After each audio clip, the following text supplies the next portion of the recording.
Okay, I think the first thing to consider when we're looking at this zone is that within the historic era, it really is only when we get into the late 10th or early 11th century that we start to pick up evidence, either through the place names or the documentary record, that begins to tell us in the country extending east from Stirling, in the cars that we can see here, down past Tullibody, heading over towards Salin and Upper Glen-Devon in that direction, and on the south side extending out along the Karstlands round to basically where Grangemouth now is.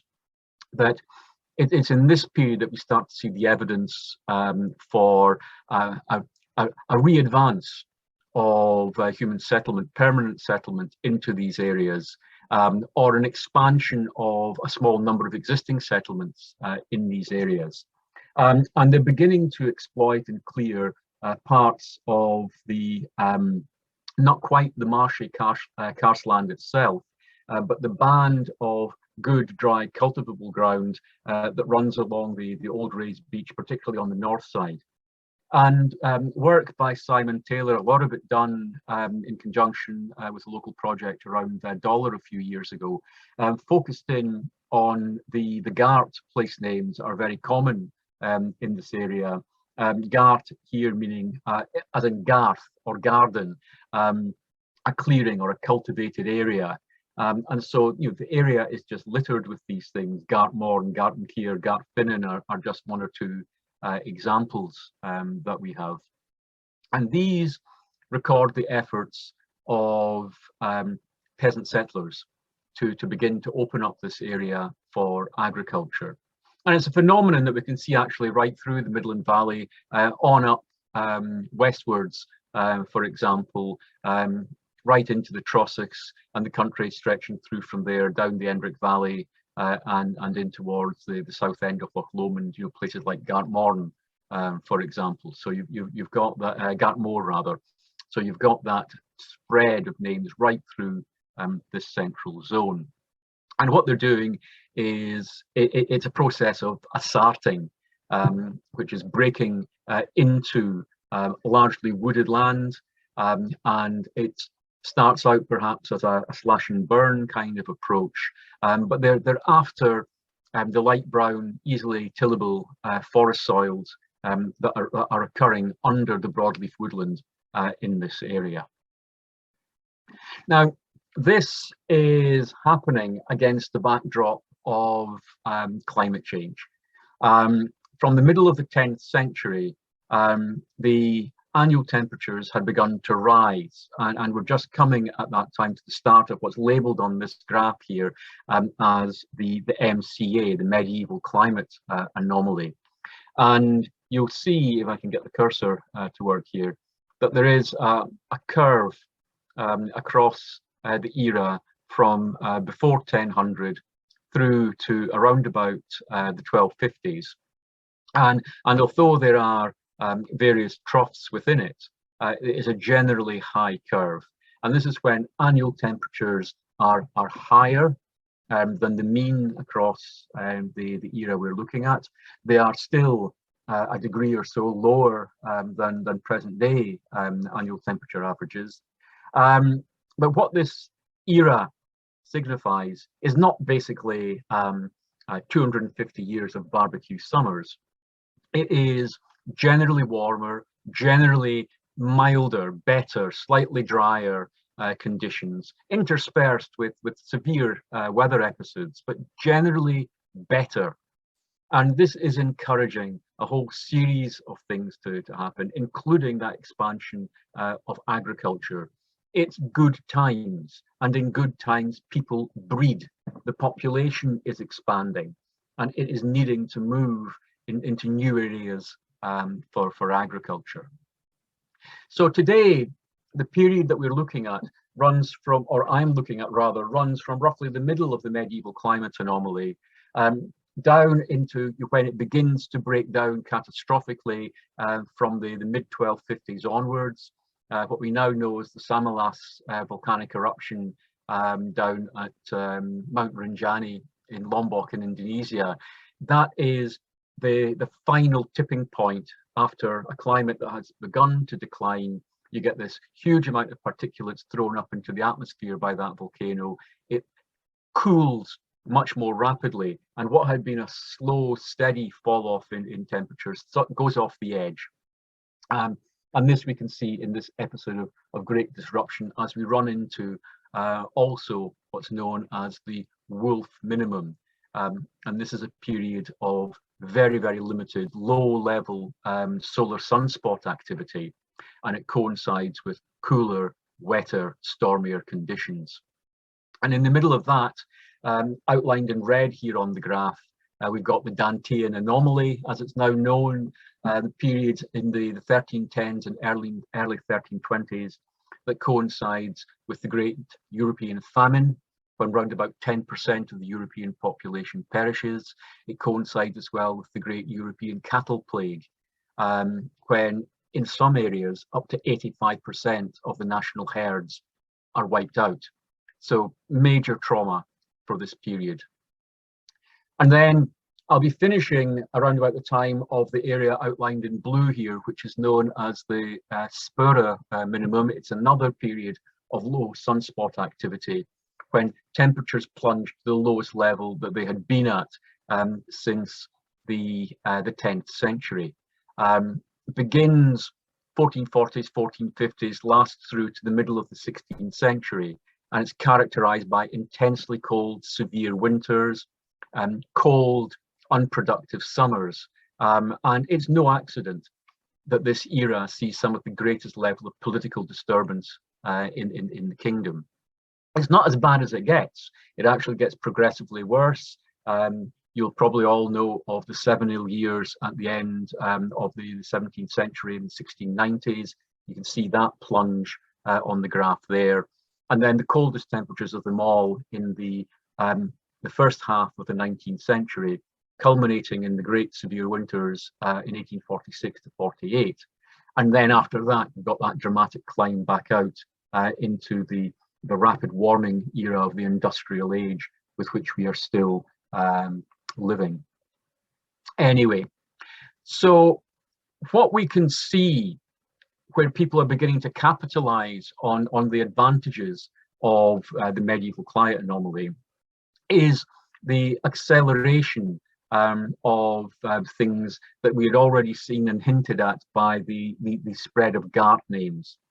And by the beginning of the 12th century, it's clear that there's significant levels of inroad being made into the broadleaf woodland that spread over large parts of what is now Clackmannanshire.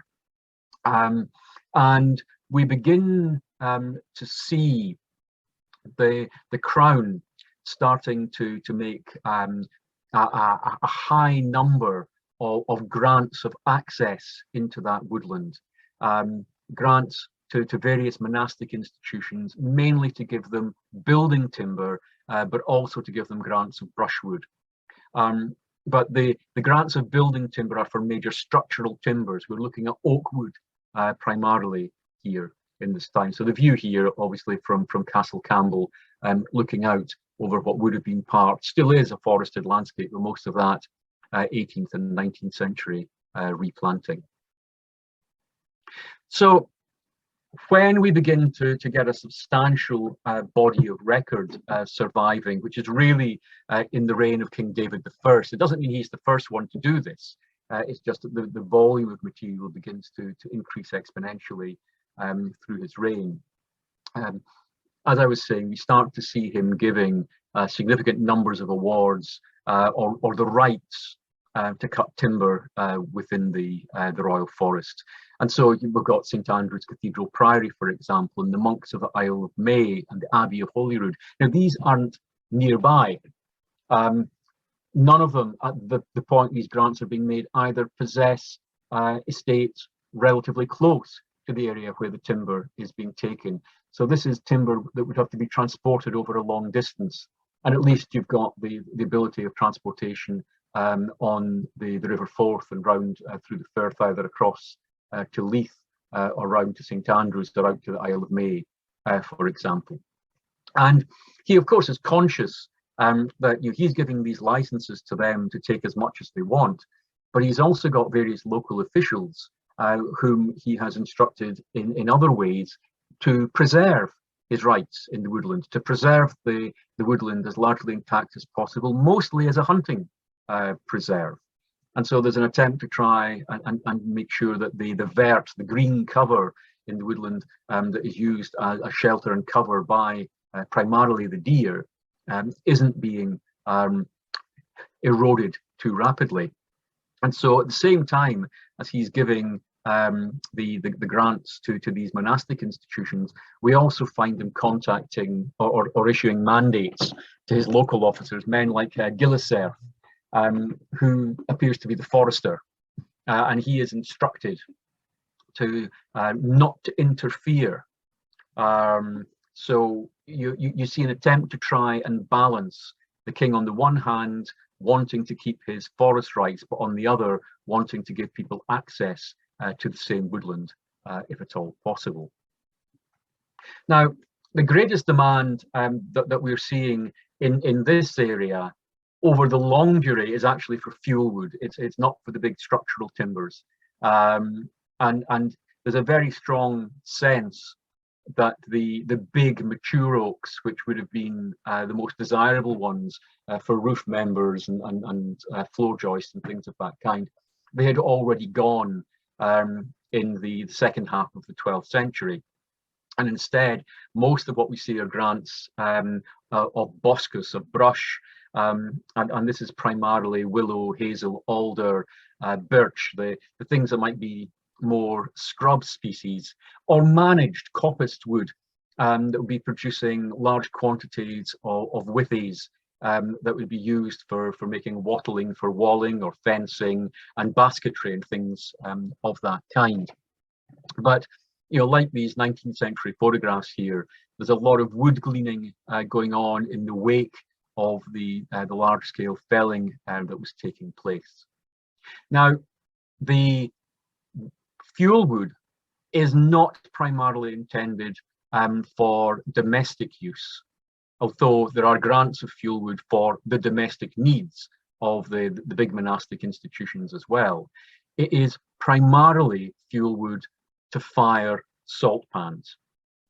And this is something that we can begin to place right back into, certainly into the probably the third quarter of the 11th century. We don't know exactly when salt production begins around about the 4th estuary, but the earliest documented reference to I've yet been able to find is this grant at the top here by King Malcolm III to the Killedy of Loch Leven, which gives them a salt work, which in Gaelic is called Chonan, which I've not been able to find yet. I haven't had a chance to speak with Simon Taylor for any ideas on this.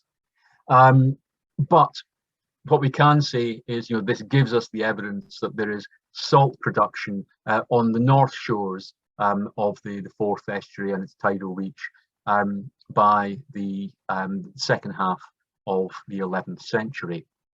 And we see that there is a strongly established industry already operating throughout this zone by the time we get into the early 12th century. So, for example, we've got in 1128 in the Dunfermline records, salt being delivered to Dunfermline, to the royal residence there, for the king's use. And this may be coming from the pans that we know existed later at Inverkeithing. Remember, this is the place where the master of the royal salt pans, who's also the baillie of Inverkeithing, attempts to get Alexander III in March 1286 not to go off drunk on the back of a horse in the middle of the night. And it's the master of the royal salt pans there. So we know that there are pans in that stretch of the outer firth. But the main production centres by this date are already much further upstream. They are in the narrow tidal inner stretch of the Forth between Stirling and the Kincardine Grangemouth area to its east. And we can see this very, very clearly in the volume of grants that are being made, again, by the king, primarily to monastic institutions in this territory. So 1139, David informs the Sheriff of Stirling that he desired that the abbot of Dunfermline have a salt pan beside his pans, plural, at Stirling. So the king already has a number of pans in operation at that place. And then between 1140 and 1153, David is also giving pans to New Battle Abbey in the Carse of Callander, to Holyrood Abbey at Airth, Kelso Abbey in the Carse, Cambus Kenneth Abbey in the Carse of Stirling, it's described, and Jedburgh Abbey beside Stirling. And as Jedburgh indicates and Kelso indicates, these weren't exactly local monastic institutions. So it's not this stretch upstream from Stirling really that we're looking at. It's more likely the section running from, say, like the Manor district on the north side, round the south side of Tullibody and Alloa, through there, and the similar territory on the south side of the river that is the primary focus of the activities. But you've also got this new cluster that comes in from the 1140s onwards in that Carse of Callander, the territory around Airth, down towards Falkirk and Grangemouth. And it's down here where we still have the salt marsh and saltings down along, very clear on the south side of the river, here looking towards the new crossing from the old Kincardine Bridge. And what we've almost definitely got taking place here is sleeching activity. It's not the direct boiling of seawater that is a phenomenon that we start to see, the new process that we start to see in operation from the later 14th and 15th centuries, and most of them are in the outer Firth. This is sleeching, where you will get the rinsing through of muds and silts taken out of the salt marsh, and the thick brine sludge collected from that, rinsed in pits, and then eventually the produce from that, a thick saline, is boiled up. And we've got full accounts of this kind of activity from the late 18th and early 19th century, still in operation down on the Solway Firth. But it looks like these are exactly the same kinds of things that we're seeing in this part of the Forth. And place names like Saltcots down towards Grangemouth are the giveaway. These are the pan houses within which the salt would be produced in the 12th, 13th, 14th centuries.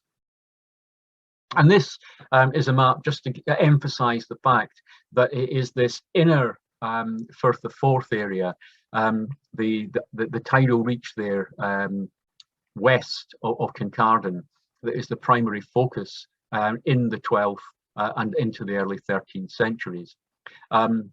We've got salt production. I can add more to this map. This was something I did around about 15 years ago. There are pans all the way up into the Murray Firth area. There are further ones to be found on the Angus coast. But the majority are in the district between Stirling and the outer Firth of Forth. So great, you're producing salt, but Scotland, you might have noticed, is not a country where you can practice solar evaporation. And so access to fuel is essential for all salt production operations at this time. It's only now with polytunnels and other ingenious mechanisms that we've got solar evaporation salt from Skye and from Ayr and places like that. Now, the records that we have, the surviving charters, are really very clear in telling us that all the earlier 12th century grants on the Forth Carses are giving access to supplies of fuel wood. And as I've said already, it's mainly from the forest of Clickmannon, but also from the brushwood stands all the way along into the vicinity of Abbey Craig and that kind of territory. But quite noticeably, before 1200, references to wood go from the charters, and all later grants around about Stirling are awarding peat cutting rights in the land flanking the Forth estuary, not down on the, again, on the salt marsh, but on the raised peat bogs, which did survive down round about Dunmore and behind Ayr into the 18th century. And monastic sources show us that their salter tenants are given access to fuel from these places, because obviously they need it to produce the salt that's part of their requirement.